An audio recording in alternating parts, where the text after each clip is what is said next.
मंडळी, तुम्ही सुद्धा तेच अंड्याचे प्रकार बनवता का? म्हणजे अंडा करी, अंडा भुर्जी. तर आज आपण एकदम वेगळी अंड्याची चमचमीत आणि झणझणीत असा तवा अंडा मसाला कसा बनवायचा तो पाहणार आहोत. सर्वात महत्त्वाचं, ही रेसिपी बनवण्यासाठी खूप काही सामानाची गरज नाही आणि फक्त 5 ते 10 मिनिटांमध्ये बनून तयार होणारा हा पदार्थ घरात सर्वांनाच खूप आवडणार. चपाती असो किंवा भाकरी दोन्ही सोबतसुद्धा एकदम परफेक्टच लागणार. जेव्हा हे मी पहिल्यांदा बनवलं तेव्हापासून माझ्या घरामध्ये आता फक्त तवा अंडा मसालाच बनतो. सगळेजण अंडा करी आणि अंडा भुर्जी तर जसे विसरूनच गेलेत. तर हे बनवण्यासाठी सर्वप्रथम 4 अंडी बॉईल करून घ्यायची. ह्या ठिकाणी तुम्हाला जेवढा अंडा मसाला बनवायचा आहे त्यानुसार तुम्ही अंडी बॉईल करून घ्या आणि व्हिडिओत दाखवल्याप्रमाणे ह्याचे काप करून घ्यायचे. ह्या अंडा मसाल्यामध्ये मी अंड्याचा पिवळा भागसुद्धा ठेवला होता. जर तुम्ही खात नसताल तर तो तुम्ही बाजूला काढून टाकू शकता.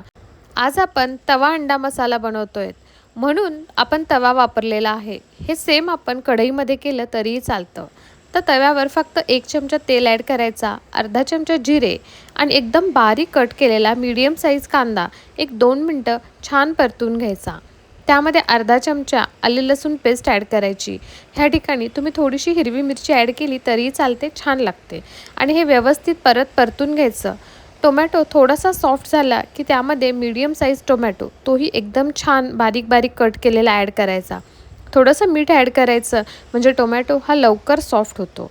हे व्यवस्थित सगळं मिक्स करून घेतलं की 2 मिनटासाठी ह्याला झाकून ठेवायचं. म्हणजे टोमॅटो आणि कांदा चांगला एकजीव झाला पाहिजे आणि सॉफ्ट झाला पाहिजे.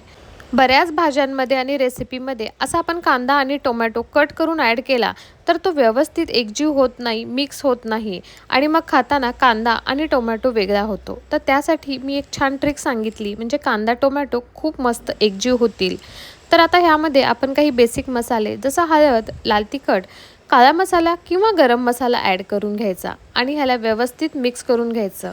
चमच्याच्या साहाय्याने थोडं त्याला स्मॅश करायचं टोमॅटोला आणि सर्व मसाला कांदा टोमॅटोमध्ये एकजीव करायचा. ह्याला छान व्यवस्थित असं आपल्याला सॉफ्ट करण्यासाठी आपण फक्त एक अर्धा वाटी सुरुवातीला पाणी ॲड करायचं आणि हे परत एकदा मिक्स करून घ्यायचं. ह्यामध्ये मी अंड्याचा पिवळा भाग थोडासा ॲड केला.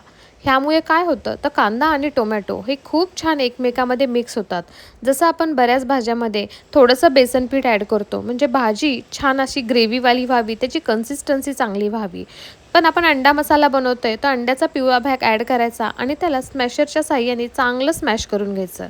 आता तुम्ही व्हिडिओमध्ये बघू शकता कांदा टोमॅटोची इतकी छान मस्त अशी ग्रेव्ही बनलेली आहे की बिलकुलही कांदा आणि टोमॅटो वेगळा होणार नाही आणि खाताना ते कांदा टोमॅटो आपल्या तोंडातही येणार नाही. हा मसाला एक मस्त असा एकजीव झालेला आहे. परत गरज वाटल्यास थोडीशी पाणी ॲड करायचं, फ्रेश कोथिंबीर आणि चांगलं मिक्स करून घ्यायचं. आता ह्या ठिकाणी आपण कट करून घेतलेले अंडी ॲड करायची. आपला मसाला एकदम परफेक्ट आहे, अंडीसुद्धा बॉईल आहेत. आता आपल्याला फक्त 2 मिनटामध्ये आपला तवा अंडा मसाला बनवून तयार होतो. हे सर्व मिश्रण व्यवस्थित मिक्स करून घ्यायचं. तुम्हाला गरज वाटत असेल, खूप ड्राय वाटत असेल तर तुम्ही थोडंसं पाणी ॲड करू शकता आणि ह्याला परत 2 मिनटं फक्त वाफ काढून घ्यायची.